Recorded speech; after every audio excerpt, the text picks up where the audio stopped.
Salam damai bagi kita semuanya.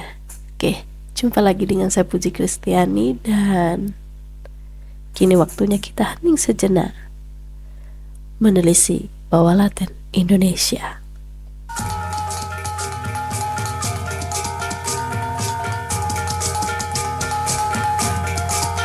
Jangan lupa untuk subscribe, like, share, komen, dan aktifkan loncengnya, supaya kita bisa selalu bersama menyelisik bawah Laten Indonesia. Salam damai untuk kita sekalian.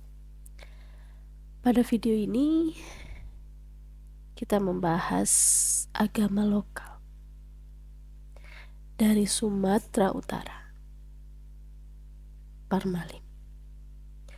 Agama Parmalim tersebar di sekitar Danau Toba seperti Pulau Samosir, Tapanuli Utara, Toba, Humbang, Hasudutan, dan Simalungun. Mengenai nama, agama Parmalim memiliki nama lain, yakni Ugamo Malim. Ya, jadi agama Parmalim ini lahir dari budaya dan tradisi Batak. Jadi sangat kental. Dan catatan lagi bahwa Parmalim lahir jauh sebelum agama asing itu datang.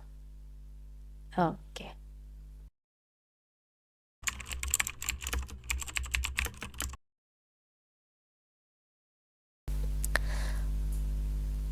Yang mendirikan agama Parmalim tentu didirikan oleh Sisingamangaraja, khususnya Sisingamangaraja yang ke-7 yang bernama lengkap Patuan Bosar Sinambela Kinuar Ompu Pulo Batu, merupakan tokoh terakhir yang menjadi pimpinan agama Parmalim. Dia juga adalah raja para dewa yang dianggap sebagai titisan Batara Guru. Sisingamaraja yang ke-7 adalah seorang raja di negeri Toba. Di tahun 1878 dia bergerilya melawan Belanda hingga tahun 1907. Namun tentu peperangan itu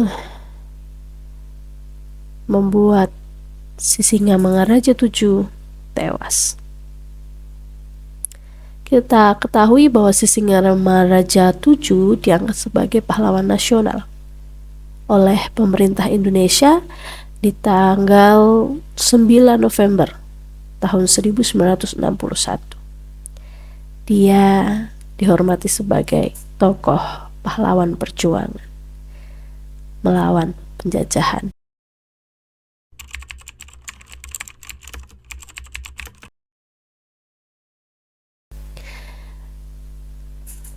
Ya, tentu ada prinsip-prinsip utama yang dijunjung tinggi oleh agama Parmalim. Satu itu perihal kepercayaan kepada Tuhan. Parmalim mengakui bahwa ada kekuatan gaib atau roh di alam semesta.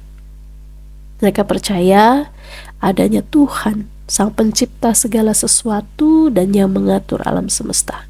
Yang kedua, hubungan dengan alam. Parmalim percaya bahwa manusia memiliki hubungan yang erat dengan alam dan makhluk-makhluk sekitar. Maka manusia wajib untuk menghormati alam dan segala sesuatu yang ada, dan tentunya menjaga keseimbangan antara manusia dan alam. Kemudian yang ketiga, kehidupan setelah mati. Parmalim mengajarkan bahwa kehidupan setelah mati, mereka meyakini bahwa roh manusia akan melanjutkan perjalanannya setelah meninggal dunia. Maka ada upacara khusus yang dilakukan untuk mempersiapkan roh tersebut. Dan yang keempat, ada tradisi dan upacara adat. Parmalim memiliki keberagaman tradisi dan upacara adat. Ya, dan itu menjadi hal yang penting dalam kehidupan beragama Parmalim. Upacara itu melibatkan doa, nyanyian, tarian, dan tentunya pengorbanan untuk menghormati para roh dan leluhur. Dan yang terakhir, nilai-nilai kehidupan. Ya, Parmalim mengajarkan nilai-nilai kehidupan yang baik. Kenapa saya bilang baik? Karena di dalamnya ada saling menghormati, tolong menolong, dan menjaga keharmonisan dalam masyarakat. Penting bahwa mereka juga menghargai kearifan lokal dan kebijaksanaan nenek moyang mereka.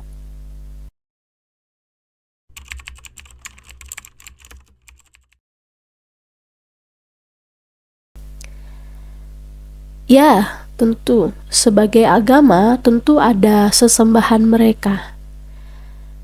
Mereka menyebut sesembahan itu sebagai dengan nama Debata Mula Jadi Nabulon. Artinya Tuhan yang Maha Pencipta dan Maha Kuasa. Istilah Debata Mula Jadi Nabolon ini menggambarkan Tuhan sebagai sumber segala sesuatu yang ada di alam semesta. Debata itu artinya Tuhan atau yang Maha Kuasa. Mula jadi itu berarti penciptaan atau awal mula, dan Nabolon berarti yang agung atau yang mulia. Jadi Debata Mula Jadi Nabolon, iya, Debata Mula Jadi Nabolon dianggap sebagai kekuatan yang tidak memiliki awal dan tidak memiliki akhir. Dia adalah pencipta manusia, langit, bumi, dan segala makhluk yang ada. Dengan kata lain, Tuhan. Jadi Debata Mula Jadi Nabolon itu dihormati dan disembah oleh para pengikut Parmalim sebagai penguasa atas alam semesta dan kehidupan manusia. Dalam ajaran Debata Mula Jadi Nabolon dianggap sebagai sumber kehidupan dan kekuatan yang harus dihormati dan ditaati. Penganut Parmalim meyakini bahwa keterhubungan dan ketaatan terhadap Tuhan merupakan bagian dalam menjalani kehidupan mereka, dan ini adalah bagian paling penting.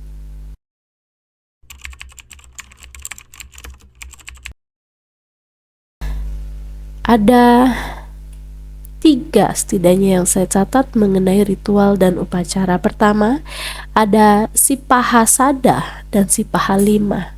Nah, setiap tahun umat Parmalim melaksanakan 2 ritual besar ini.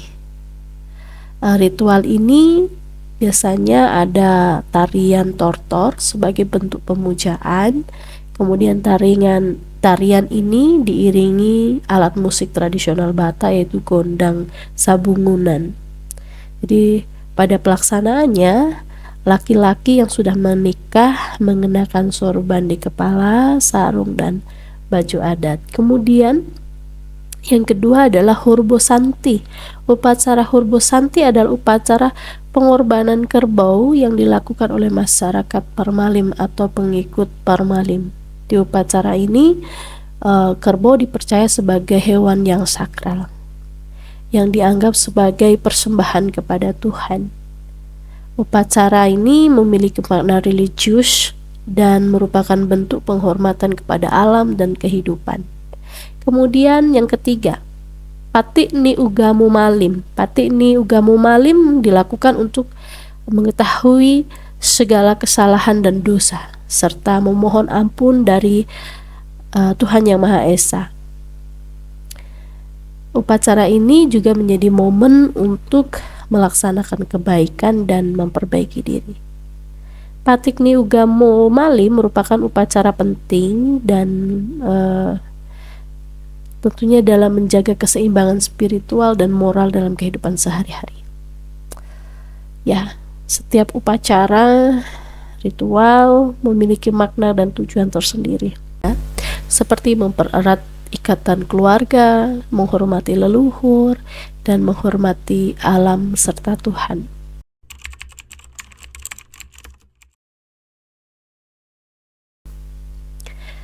Iya, jadi ada Balai Pasogit. Balai Pasogit ini terletak di Desa Huta Tinggi di Kabupaten Toba, Samosir. Jadi Balai Pasogit merupakan rumah ibadah yang di dalamnya penuh dengan berbagai simbol dan perlengkapan yang digunakan dalam upacara keagamaan Parmalin. Selain Balai Pasogit, ada juga mereka menyucikan tempat-tempat seperti batu keramat dan tempat-tempat pemujaan lain yang dianggap suci oleh penganut Parmalin. Batu-batu keramat ini memiliki nilai spiritual dan diyakini sebagai tempat kediaman roh nenek moyang atau dewa-dewa dalam kepercayaan Parmalin.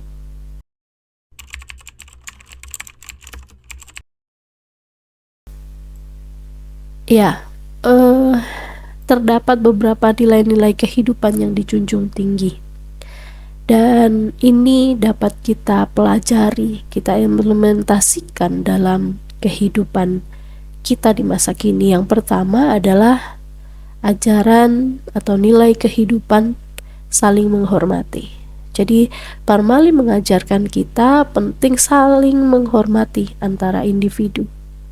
Nilai ini dapat diimplementasikan dalam kehidupan sehari-hari dengan cara menghormati perbedaan pendapat, budaya, dan agama antar sesama.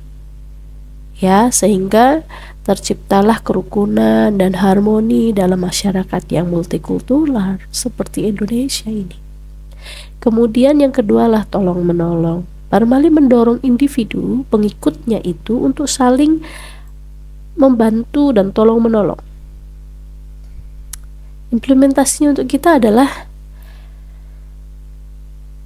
memberikan bantuan kepada sesama yang membutuhkan, baik dalam bentuk materi maupun dukungan emosional. Dengan saling tolong menolong, kita dapat membangun solidaritas dan kebersamaan dalam masyarakat. Nilai yang ketiga adalah keterhubungan dengan alam. Parmalin mengajarkan pentingnya menjaga hubungan dengan alam. Kita juga bisa ikut menjaga kelestarian lingkungan, mengurangi penggunaan bahan-bahan berbahaya, dan melakukan praktik-praktik ramah lingkungan. Dengan demikian, kita dapat berkontribusi dalam menjaga keberlanjutan alam dan ekosistem. Menarik ya. Kemudian yang keempat, menghargai kearifan lokal. Parmalin menghargai kearifan lokal dan kebijaksanaan nenek moyang. Kita juga bisa seperti itu dengan mempelajari dan mempraktikkan tradisi dan budaya lokal serta menghormati pengetahuan yang telah diwariskan dari generasi sebelumnya. Itulah wujud kita menghargai kearifan lokal. Tentu ini memperkuat identitas budaya dan membangun rasa bangga terhadap kekayaan Nusantara, secara khusus kekayaan nenek moyang dari suku Batak Toba. Dan yang terakhir adalah memiliki sikap adil. Parmalin mendorong individu setiap pengikutnya untuk memiliki sikap adil dalam berinteraksi dengan sesama. Dan kita juga bisa melakukannya, yakni dengan memperlakukan semua orang secara adil dan setara, tanpa memandang suku, agama, ras, atau latar belakang lainnya. Dengan memiliki sikap adil, kita dapat menciptakan masyarakat yang inklusif dan berkeadilan. Nah, kawan-kawan, ini Parmalin. Tentu masih banyak sekali hal-hal yang baik tentang Parmalin jika kita mau mendalaminya. Nilai-nilai kehidupan dalam ajaran Parmalin dapat membantu kita membangun masyarakat yang harmonis, berkelanjutan dan beradab. Dan tentu bisalah itu menjadi pedoman dalam menjalani kehidupan sehari-hari untuk memperkuat hubungan kita sesama penghuni negara Indonesia, supaya NKRI itu betul-betul lahir. Supaya apa? Tidak lagi terjadi diskriminasi suatu golongan. Inilah bawah laten Indonesia yang diwujudkan dalam agama Parmalim. Salam damai untuk kita sekalian. Seperti biasa, jika ada yang ingin ditambahkan, diluruskan, silahkan komen di kolom komen.